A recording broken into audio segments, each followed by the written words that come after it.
Humans are so dense. A story by user Gaza1121. Gert was in deep trouble. "What in the Empress's name were you thinking, Private?"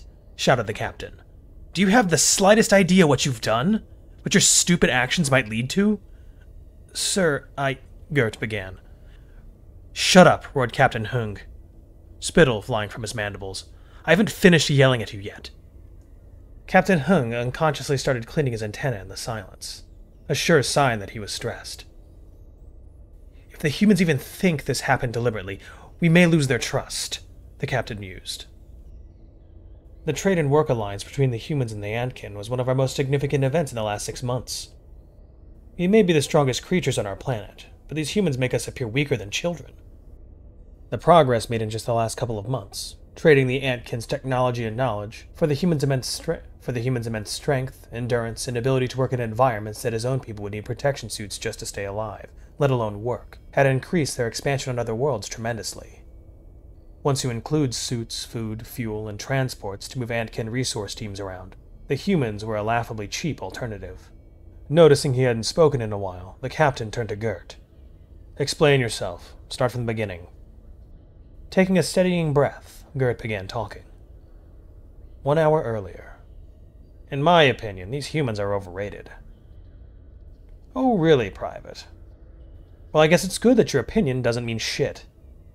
Spinning around so fast he nearly snapped an antenna. Private Gert realized his transport sergeant, Shren, was stood behind him, and heard everything he said. "Sir, I'm sorry, Shren chuckled. "Relax, Private, relax. However, I'm assuming this is your first time working with humans? I'll deny it if you tell anyone, but when I first met them, I thought the same thing about humans. Then I watched one lift most of a building that had collapsed on a family." "Sir, a building? As in, an entire building?" "Yes, Private, a building. You know, 4 walls, windows, a roof." "That's just not possible, sir," exclaimed Gert. "The weight alone would have snapped an Antkin in half, even if they possessed the strength. You couldn't possibly have seen—" "Are you suggesting I'm a liar, Private?" Shren's eyes went hard. Immediately backstepping, Gert blurted out, "No, sir, no, that's not—" "So what? If I'm not a liar, am I a drunk? Am I too old to realize what I'm seeing?" "No, sir, that's not what I'm suggesting. I promise." Gert, concerned he would be transferred on his first day, frantically searched for a way to end this apocalypse of a conversation, until he noticed the mirth creeping into his superior's expression. Roaring with laughter, the sergeant placated his subordinate. "Calm down, Private. If I hadn't seen it myself, I would say the same thing.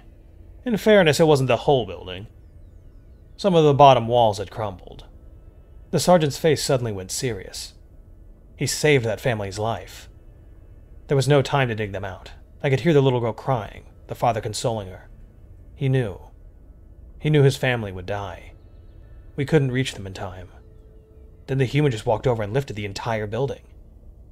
That family lived, and I understood. Whatever our alliance with the humans cost us, it's a bargain at twice the price. "Still, though," Gert said, "a building?" Suddenly the radio came to life. "Sergeant, come in." Shren grabbed the radio. "Yeah, I hear you, Private." "We've just sent the second to last load back. One more and we're done." "Yeah, I see it now. That's going to be it for this transport. It's full now. That means the last transport will haul the last load and the resource crews up to the ship." "Confirmed, sir. These humans are amazing. It would have taken us weeks to move this much on our own." Shren laughed into the radio. "Confirmed, Private. I'm going to take this transport up. Can't wait to get out of these enviro suits. I'm leaving you to get this last load ready and our people up." "Sir," the voice acknowledged. Boarding the transport, Shren turned back to Gert. "Even if they weren't as strong as they were, they can work without these damn suits," he said as the door closed. 10 minutes later. "Get those straps tightened," Private Lassie barked. "I want to be on the ship before I die of old age." As he helped get the workers' gear stowed, Gert noticed the humans just milling around outside, waiting. Approaching Lassie, he got his attention. "What's with the humans? They planning on living here?" he said as one sat down, seemingly relaxing on the surface of a planet his kind couldn't even set foot on without an environmental survival suit. Something's up with their transport ship. They're going to be stuck here a couple hours while a replacement can be prepped. We could give them a lift. The human cruiser is right next to us, and the cargo hold has plenty of space left. No, Lassie said. It interferes with their grav harnesses. Newer ships are fine, but these transports are old models. I doubt the humans even know it messes with their tech somehow. Grav harnesses? Looking at the humans, Kurt noticed they all had belts on with a glowing device in the center. Wait, that's it? That's the secret to their strength? The sergeant was talking like they were monsters. Don't know, don't care, Lassie said. Now hurry up and get everything tight. I want to go. Hang on, exclaimed Gert. If all the harnesses does is let them lift heavy stuff, let's just help them. It's not like they're carrying anything now, right? Lassie gave a frustrated sigh. Look, if you want to ask, then ask, but in 5 minutes we're leaving this rock with or without you. Gert rushed over to the humans, and seeing him approach, they rose to their feet. Heard you guys are a bit stuck. Want a lift? The lead human's eyes widened. Yeah, definitely. You got space for us? Sure, said Gert. You'll need to stay in the cargo hold, however. The rest of the transport has air for my kind. That's fine, the human said. Beats sitting here for hours.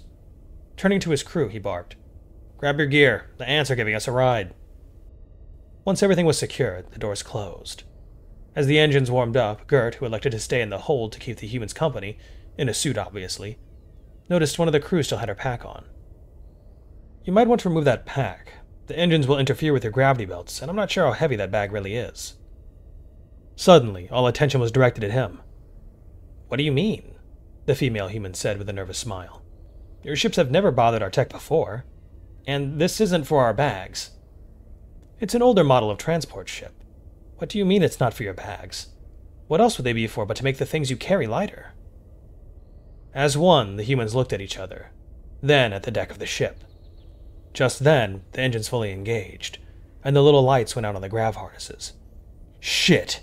Was all the humans managed to get out, before the plating under them squealed, groaned, and then gave away completely, ripping through a meter of plating, wires, and hull as they fell back to the surface of the planet.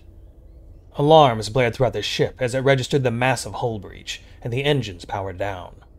Creeping up to the new hull, Gert was extremely glad the bulkheads were closed, as the atmosphere of the planet would have flooded the ship and killed anyone not wearing a suit.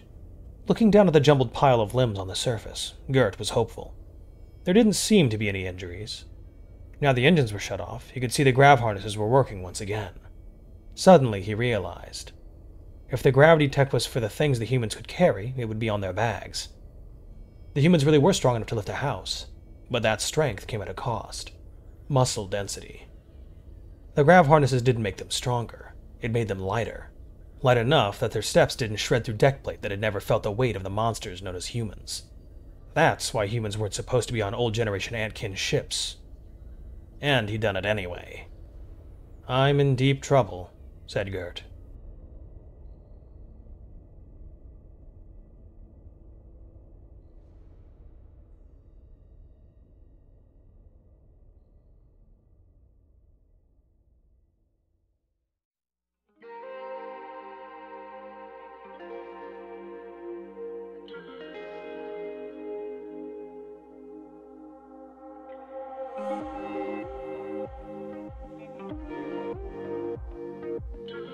If you're new here, welcome aboard.